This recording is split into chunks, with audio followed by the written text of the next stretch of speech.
uvijek je bila moja Kroacija.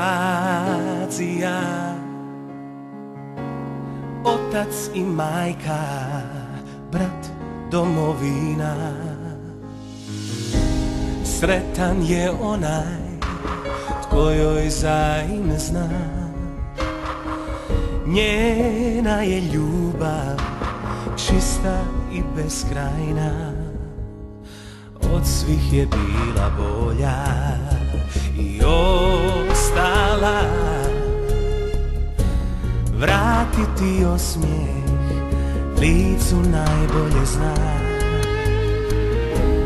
Njeno je srce veće kad pomaže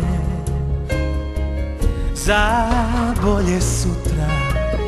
Ona bi dala sve, dala bi sve.